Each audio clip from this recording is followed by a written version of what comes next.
Are you serious? My mother called, and at first I shouted into the phone. How on earth did it come to a discussion about marrying my sister-in-law? I pondered. I didn't understand why my mother would recommend marrying my sister-in-law, but as she went on, I found myself paying close attention. I'm 31 years old, and my name is Brandon. All at once, I find myself confused. This is because my mother abruptly exclaimed, "Brandon, how are you?" When I answered the phone, assuming it was just a standard check-in. This may seem abrupt, but would you wed Emily? What? What are you talking about? All of a sudden. That's not a normal sentence to say after "how are you?" Why would you say something like that? Why don't you marry Emily? I was so surprised that I shouted out loud. I even thought something might be wrong with my mom. My mom, unbothered by my agitation, started talking. Well, you see, Emily seems to be having a tough time raising her child alone. Linda from the neighborhood said she went to help her daughter, who just had a baby. That's where she sim. I was curious about what Linda, who had been helping me since I was a kid, had witnessed. Linda has always been a nosy lady, unable to ignore anyone in the neighborhood who's in trouble.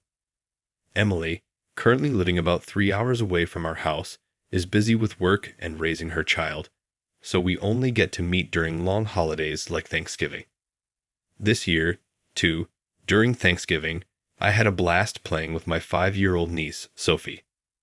But the fact that Linda made a point to tell my mom about it made me wonder what state Emily was in. What happened to Emily? That's the thing, my mom said. According to Linda, Emily was sitting on a bench at the park, letting Sophie play, and didn't even move when Sophie called her mom. She seemed really tired. I see. Emily is always smiling, but that must be exhausting. She's doing everything alone. Holding my cell phone to my ear, I was thinking about Emily. I met Emily, who is my sister-in-law, when I was still a college student. The first time we met was when I was introduced to her by my brother in my senior year at the age of 22. I have a brother who is 5 years older than me. His name is Michael. Our relationship as brothers was neither good nor bad. I suppose the age difference played a part, and Michael and I had different personalities. I was a typical baseball kid, involved in Little League and immersed in baseball from morning till night. On the other hand, Michael didn't hate sports, but he preferred reading books or crafting, so we didn't play together much as brothers. Michael was smart and good at studying, so when I became a middle school student, he often helped me with my studies. Brandon, do you have any study guides for the entrance exams? If not, want to use mine? Bro, I don't think I'll understand even if I look at the study guides. Can you teach me? I prioritized club activities until the last minute. During my high school entrance exams, I wasn't confident in the written tests. I figured it would be better to be taught by Michael, who was smart, rather than going to a cram school. At that point, after discussing it with my parents, I begged Michael for help. Seriously, first try solving the problems I give you. Although I solved the problems Michael gave me, the results were not good. Seeing my answers, Michael, who seemed to have switched on, became an incredibly enthusiastic tutor. We studied hard together, and I somehow managed to pass the entrance exam to my desired high school. Michael, already a college student by then, was incredibly happy for me. That's great, Brandon. You worked hard. I was embarrassed but happy at the smiling, ruffled-haired Michael, which was a very memorable image for me. From then on, I think I started talking more with Michael. Michael, always a step ahead, was my role model. He was a bit stubborn, but I liked my kind brother. When I was in my sophomore year of college, Michael was 25. I think it was around that time when Michael introduced me to Emily. Brandon, I want to introduce you to someone. Yes, the voice of Michael on the phone sounded embarrassingly bashful, as if he was struggling to hold back a grin. Really, bro? A girlfriend? That's awesome. I want to meet her. I immediately jumped at Michael's news. She's my girlfriend. Well, she is now. I mean, I want to marry her. That's what I'm thinking. Michael, at 25, had a calm and intellectual aura that honestly made him popular with women. He seemed unaware of his own appeal, though, so I was excited to meet the woman Michael had chosen, especially since he was considering marriage. Getting married? That's huge. I can't wait to meet her. When are you introducing us? I plan to come home for New Year's.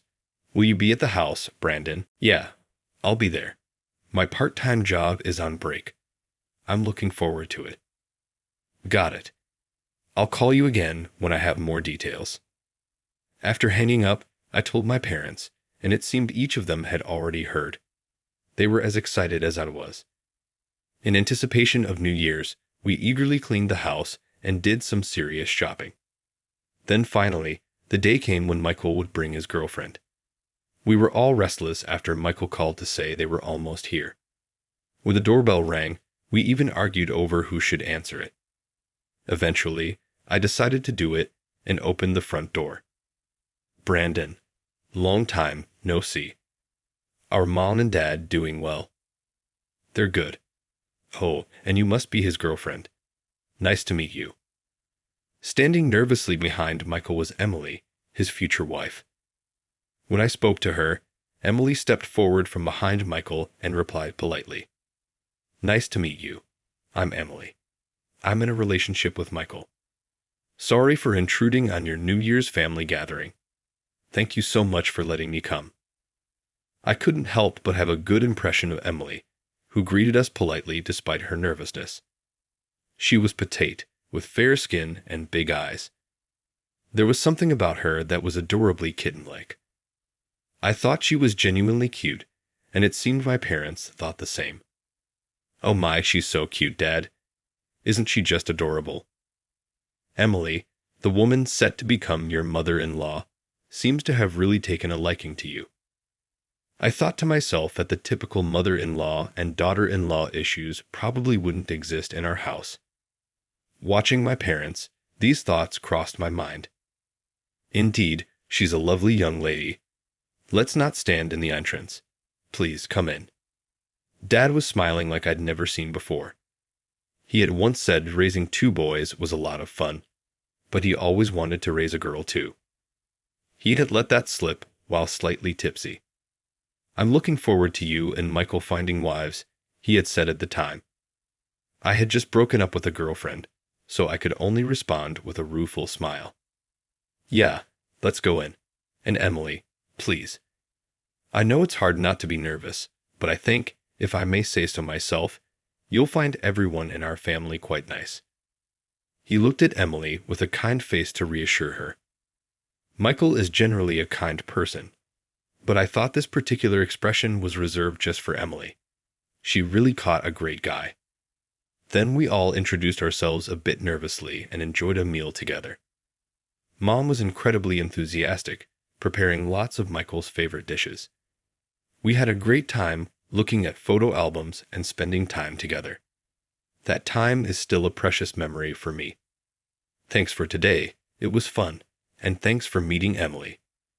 Emily is such a great person. Take good care of her, bro. Yeah, count on me, Michael declared proudly, and Emily smiled shyly but looked very happy. My parents and I saw the 2 of them, and a happy day came to an end. Afterwards, their relationship progressed smoothly, and a year later, they happily held their wedding ceremony. Brandon, I'm so happy to become family with you. Me too. Can I call you sis from now on? Of course you can. I'm fine with bro too. It'd be weird if Brandon suddenly started calling me big brother now, right? Probably. I'll still call you bro, even when we're old and gray. That's fine by me.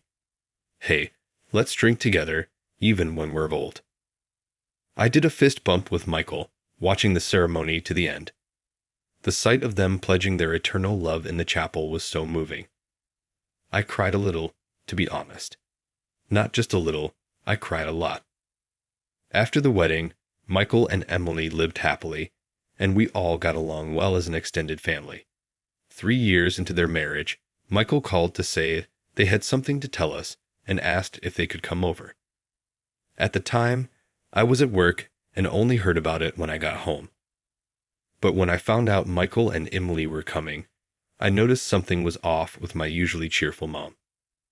"What's wrong, Mom? You seem more gloomy than usual. Something happened." Mom is usually optimistic and laughs a lot, but she was different that time. Mom seemed a bit troubled. When I asked her, "Do I?" "Well, I'm a bit worried." Michael sounded so lifeless on the phone. It was just different from usual. All I could do was vaguely nod at her words. I couldn't imagine a downcast Michael. He's always been so calm, but being calm is different from lacking energy. Thinking we would understand better once we met, I tried to encourage Mom. Maybe he's just tired from work. We'll know when we see them. That seemed to settle her a bit. That's true. No point in worrying now. They're coming this Saturday, so let's make some delicious food to cheer them up. Mom started cleaning the house as usual, and I felt relieved. I was looking forward to seeing Michael again on Saturday. Then, on that day, about 20 minutes after Michael texted that they were almost home, they arrived at the front door. Our smiles froze when we saw them. Michael had lost a noticeable amount of weight. He was always slim, and we thought he'd never need to diet. "Bro, hey, long time, no see." Surprised? "Huh, I lost some weight." Michael was smiling, but his smile seemed tired. "Shall we go in? You must be tired." "Michael." Emily gently nudged him with a worried look. Snapping out of it, my parents invited them to sit in the living room. We all sat at the dining table in silence until Mom served tea. After taking a slow sip of tea, Michael started talking. "Sorry for the shock. I lost a lot of weight. Losing weight really drains your energy." "What happened? Heat stroke?" Mom asked, furrowing her brows with concern. "No, not heat stroke. Cancer. Terminal. They said I have a year left." Michael spoke about something incredible as if it were nothing at all. He said it with the same casualness as if asking, "What's for dinner today?" Or remarking, "The weather is really nice today, isn't it?" Naturally, my parents and I froze. I don't know how long we were frozen, but we came to our senses when Emily sniffled. I moistened my dry mouth with tea and started speaking. Probably Dad or Mom should have asked, but they were still in shock. I had to be strong and start the conversation. "Terminal. Is it really? I mean, incurable. Not even surgery or chemotherapy." Michael responded calmly to my question. "Yes, there's nothing that can be done. I even sought second opinions hoping to extend my life, but after visiting 4 hospitals, they all said the same thing. I'm just tired of it all." Emily was silently crying next to him. Right, they had just built a house and were excited about their careers. They just built a house, and you were so happy of the big project at work. Why does it have to be you, bro? My voice trembled as I spoke. I had to exert effort to hide my shaking. I clenched my teeth, desperately holding back tears. It's harder for Michael. They had just gotten married, acquired their own home, and everything was going well at work. It was a life full of happiness, yet suddenly Michael's future was given a finite deadline. That was the hardest part. Is there anything we can do? Anything we can help with? Mom said this through her tears, but even while crying, she looked steadily into Michael's eyes. There's a lot, but the most immediate request is about Emily.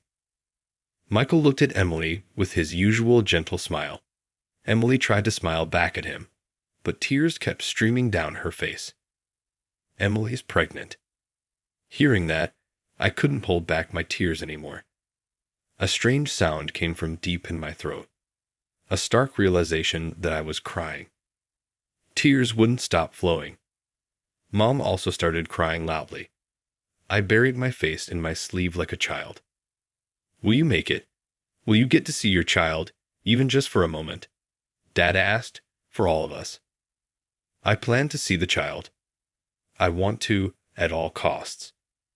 I hope to be there for at least the first 3 months after the birth. As we wiped our tears, I saw Michael smiling. Emily was smiling next to him too. I couldn't stop wondering how much they had talked and cried about this before telling us. The thought made me cry again. It's going to be tough after the baby is born, right? I plan to go to fatherhood classes and share the parenting since Emily has no parents. Could we ask for help after the birth? Don't worry, leave it to us. We'll be there for you, Emily. Will you rely on me?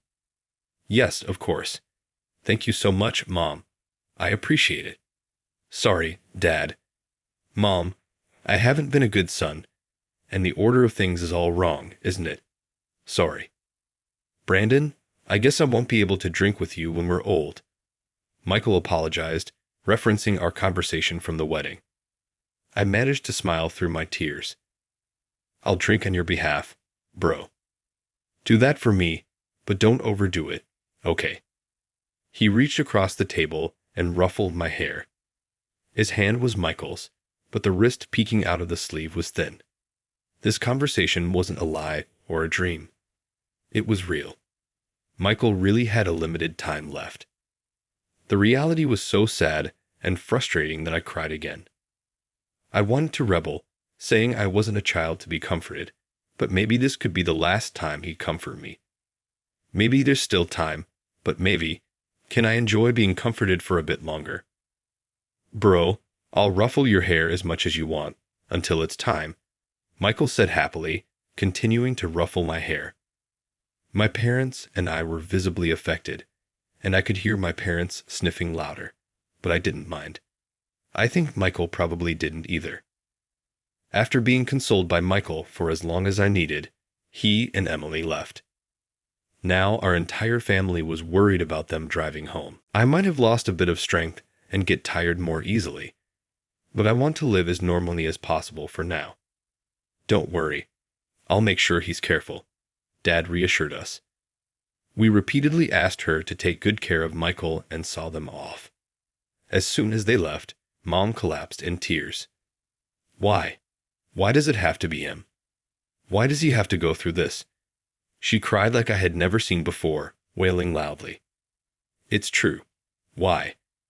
I'd take his place if I could, especially now that they're expecting a child.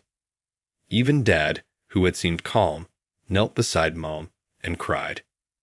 It's true, he whispered. He had been trying to stay composed, but Dad surely wanted to cry and wail too. He's always been a family-oriented and doting father. Seeing my parents in tears, I knelt down and hugged them. The parents who once seemed so big and protective now felt so small as I became an adult. Let's do everything we can. Let's support Michael and Emily in every way we can. I don't know how or what we can do, but let's give it our all. All my tearful words made my parents nod in agreement. We decided on 3 things during our family meeting. Not to impose our opinions on Michael and Emily, to support whatever they wanted to do, and to offer financial assistance within a non-burdensome range. We were careful about giving them space, but stayed involved in their lives. When Emily had severe morning sickness, Mom stayed overnight with her, and Dad or I accompanied her to the hospital when needed. As time went on, Emily's pregnancy progressed to 6 months. Michael found strength in talking to Emily's belly and supporting their growing child. But then, the day came. Suddenly, one late night, our house phone rang. All of us jumped up, startled. I took care of Mom, who was frozen in shock, while Dad answered the phone. Hello? Emily. Yeah. Dad's tense voice made Mom and me feel an ominous premonition. Mom clutched the sleeve of my sweatshirt. I held her shoulder tightly. Understood. We'll be there right away. Hannah, there's Emily. We're coming, Dad repeatedly assured Emily. And I realized that the time had come sooner than expected. Is Bro not doing well? I asked. He suddenly became unwell and lost consciousness. They've asked for family to come. Dad explained why. Now he was so close to meeting his child. Mom cried, unable to hold back her emotions. I felt incredibly frustrated. Encouraging my devastated parents, I spoke up. Let's say our goodbyes properly. Let's get dressed quickly. Dad, should I drive? It might be safer. I tried to speak calmly. That seemed to motivate my parents to get moving. Would you mind? Thank you. No worries. Let's hurry. We then drove through the night on the highway to the hospital.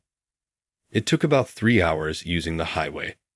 I kept wishing the hospital was closer. Michael and Emily trusted the hospital's doctors greatly, so we had kept our promise from the beginning not to interfere with their hospital choice. Upon arriving at the hospital, we passed through the night reception and were led to Michael's room. It was a simple private room where my thin brother lay on the bed. He looked as if he could stop breathing at any moment. Emily was by the bed, crying and holding Michael's hand. Look, everyone's here. Your father, mother, and Brandon, Michael. Michael. Oh, why has this happened? My parents spoke to him one after another while I stood frozen, unable to take a step. I had so much I wanted to say to Michael, but saying goodbye felt like accepting the inevitable, and I couldn't find the courage. It was Emily who gently pulled my hand. Brandon, please say your goodbyes to Michael. Though she was crying, her grip was strong. Yes, I whispered. Emily was the one who was suffering more. She had to raise a child in her belly alone now. I couldn't afford to be scared. I nodded, letting Emily lead me to Michael's bed. I took my brother's thin hand. Now, so thin. Bro, you've worked so hard. It was a bit sudden at the end, but I'll never forget you. Don't worry about Emily and the baby. We'll take good care of them. So it's okay. It's okay. If this would reassure Michael. I squeezed his hand tightly and wiped away my tears. I wiped my tears again, and Emily spoke to him. Thank you for all the happiness. Our time together might have been shorter than others, but I was happy. I'll be happy from now on too. I'll make sure our child is happy. Thank you. We all cried uncontrollably. It seemed like Michael waited for everyone's farewells before quietly passing away. After that, I cried so much I honestly don't remember how I spent my time. When I came to my senses, everything was over, and a small altar for Michael was set up in our house. Every day, we gathered as a family, prayed at the altar, and talked about Michael. Emily, not much longer now. We're so excited. Yeah, but are you okay? Emily? Going back to the house Michael built all alone. It's worrying, but it's what Emily wants. Indeed, Emily had refused our suggestion to stay with us until after the birth and recovery. I want to be in the house Michael built for us, for now. That's what I need. With tears in her eyes, Emily said to us, and we couldn't insist. We just asked her to contact us if anything happened and kept an appropriate distance. Then, as my parents and I were discussing that it was almost time, we received a message from Emily. She was going into labor and on her way to the hospital, asking my mother to come. Mom, quickly get ready. Dad, get the car ready, she said, grabbing the bag she had prepared. Let's go. Brandon, can you stay home? Sure, I'm not a kid. I'll be fine. Seeing Mom bustling about, I felt relieved. She had been quite down after Michael passed. I prayed at Michael's altar. Bro, Emily's doing great. Please cheer for her. Later, around 10 a.m. the next day, I got a call from Mom. She's born. A beautiful baby girl. Emily is tired, but okay. I felt a deep sense of relief. Tears of joy rolled down my cheeks. That's great. Really great. Yay. That's great. I couldn't say anything else. After hanging up, I prayed again at Michael's altar. Bro, you and Emily did great. That's wonderful. Somehow, even Michael's photo seemed pleased. I met my niece, Sophie, about 2 weeks after her discharge from the hospital. Mom had told me that a woman's body post-childbirth is like having been in a car accident, which really scared me. Thank you, Brandon, Emily said apologetically, propping herself up in bed with the baby in her arms. I'm single and clueless, but I heard that a woman's body after childbirth really needs to be cared for, so please really lean on Mom and take it easy. Thank you. Your mom has been taking care of everything. That's natural. You're our beloved daughter now, and you gave us a grandchild. Thank you, Brandon. This is Sophie. Michael had named her. Emily offered for me to hold her, but I refused with all my might. It's too scary. I couldn't bear the thought of something happening to this delicate being because of me. What would I say to my brother then? No, no, no, no. That's too much for me. What if something happens? My panic made the women laugh, but Dad understood my fear. I get it, Brandon. I was the same when Michael was born. I agreed with Dad and asked to take a photo with my phone instead. Let me hold her when she's a bit stronger. Can I take a picture? Of course. Take as many as you like. She was so adorable up close, and I took countless photos. Suddenly, she opened her eyes. Somehow, she seemed to resemble Michael, and tears welled up in my eyes. Maybe she does look a bit like Bro, doesn't she? I wiped away my forced tears and began my first meeting with Sophie, discussing how she resembled Michael and Emily. While driving to see Emily, I reminisced about all that had happened. Sophie was now a thriving 5-year-old. Emily had been raising her alone while working, and she looked well when I last visited. If something was wrong, I figured it would be better to show up unannounced rather than calling ahead. So this time, I decided not to inform Emily beforehand about my visit to her house. Normally, it would be rude, which is why I usually wouldn't do it. While thinking about this, I arrived at the house Michael built, where Emily and Sophie now lived alone. I pressed the intercom button. I heard Sophie's footsteps running inside. Just a minute, Sophie. Don't open the door on your own. Uncle Brandon. Ignoring Emily's words, Sophie flung the door open. Brandon, what brings you here? Hey, Emily. It's been a while. I'm here to take Sophie for a little while. My sudden offer surprised her. What?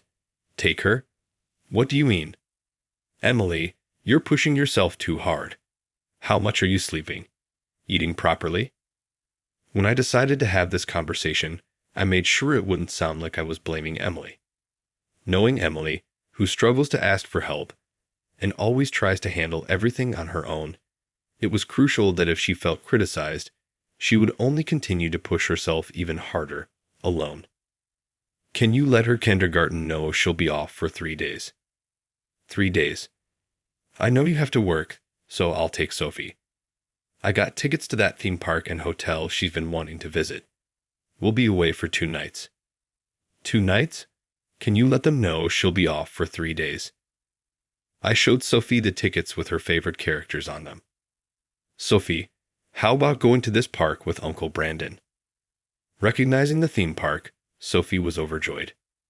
Sophie, let's go with Uncle Brandon. Mom's going to stay home. Okay. She needs a break too. It might be hard for my 5-year-old niece to understand, but I explained that her mother also needed rest. Sophie looked curiously at my face and then at Emily before smiling brightly. Okay, Mom. I want to wear my pink pants. I want to go now. Urged by Sophie, Emily snapped back to reality. Pink pants. Got it. Emily, can we talk a bit while you're getting her things ready? Sure. The 3 of us prepared Sophie's things together. Sophie went to choose a stuffed animal to bring along, leaving me a moment to talk to Emily.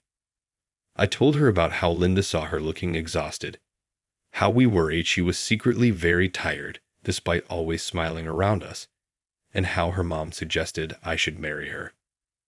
Emily was shocked. What? Your mom said that? Her reaction was just as I expected. I had been equally baffled at first. I was surprised too. We both laughed.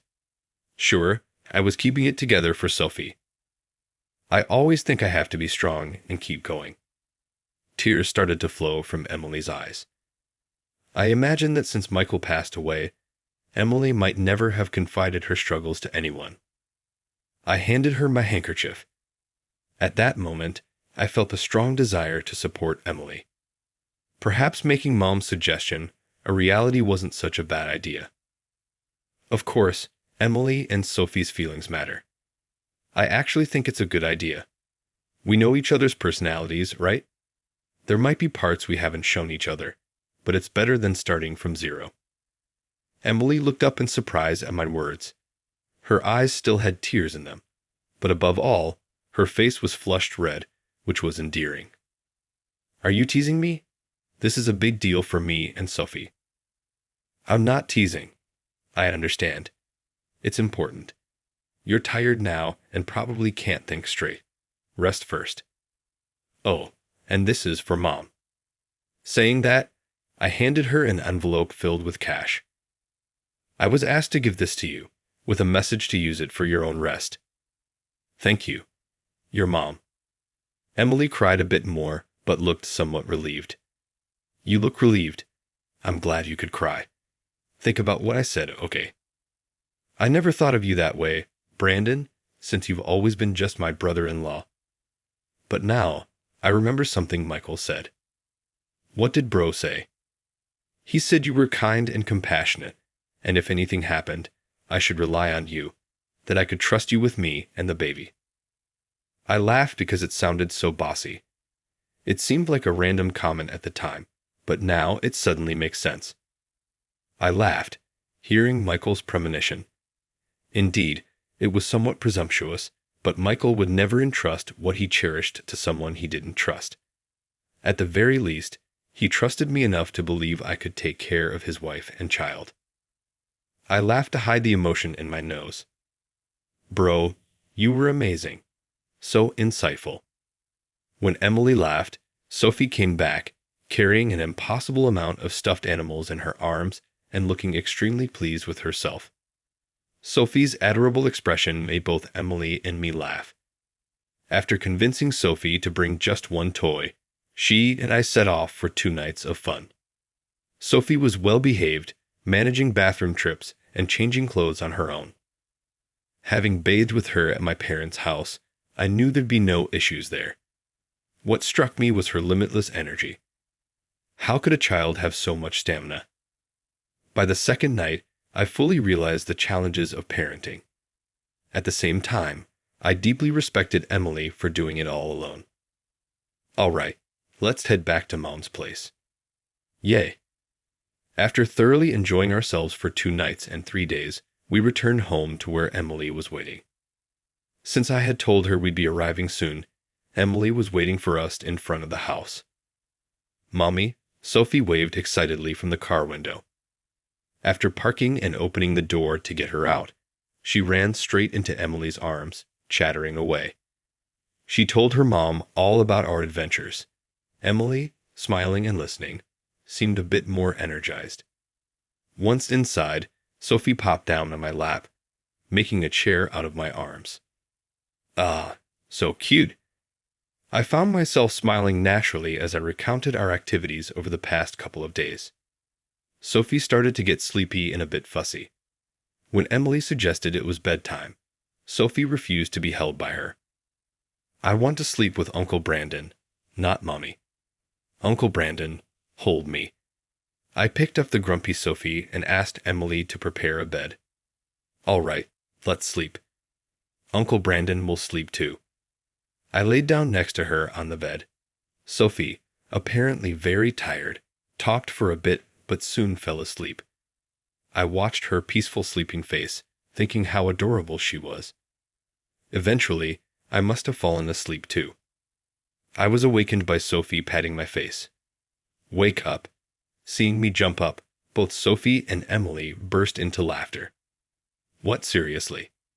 I fell asleep. You look so comfortable sleeping next to Sophie that we didn't want to wake you. I couldn't believe it. Even though I thought I was fine, keeping up with a 5-year-old's boundless energy for 2 days straight was apparently quite exhausting. Hey, Uncle Brandon, aren't you staying here? Sophie suddenly started a conversation. Huh. What does she mean by staying here? Emily seemed confused too. What do you mean? I want Uncle Brandon to always be at our house. I want to go out and play again, eat meals together, and nap. I wish Uncle Brandon could be my daddy. Sophie, your daddy is. I stayed silent, watching carefully. Emily seemed unsure of how to respond. As Emily was deep in thought, Sophie said to her, pointing at Michael's photo, "It's okay to have 2 daddies." At those words, Emily started crying, and I couldn't help but cry too. Seeing this adult suddenly tear up, Sophie looked bewildered. Mommy, does it hurt somewhere? No, honey, I'm fine. I'm just surprised by how thoughtful you are. Yes, having 2 daddies is okay. Wow, really? You're truly Michael and Emily's child. I wiped my tears, feeling genuinely moved. Children are incredibly pure. They leap over the complications adults get caught up in without a second thought. So, Uncle Brandon, I want you to be my daddy. Feeling the weight of Sophie hugging me, I silently vowed to make her and Emily happy in Michael's stead. Of course, that includes both Sophie and Emily. I want Uncle Brandon to be my daddy. Should we ask Mom? If Michael were here, he'd surely laugh and say everything will work out just fine. Thank you, Brandon. How about we start by dating with the understanding that you'll be a dad? Those words made me incredibly happy. Thank you. I'm looking forward to it. Congratulations. Let's give each other a hug. Uncle Brandon and Mom give each other a hug. Sophie drew me to Emily so we could embrace. We were all 3 grinning. Emily smiled nervously as Sophie giggled joyously and repeated the word hug over and over. I promised Michael and myself that I would always keep these smiles safe.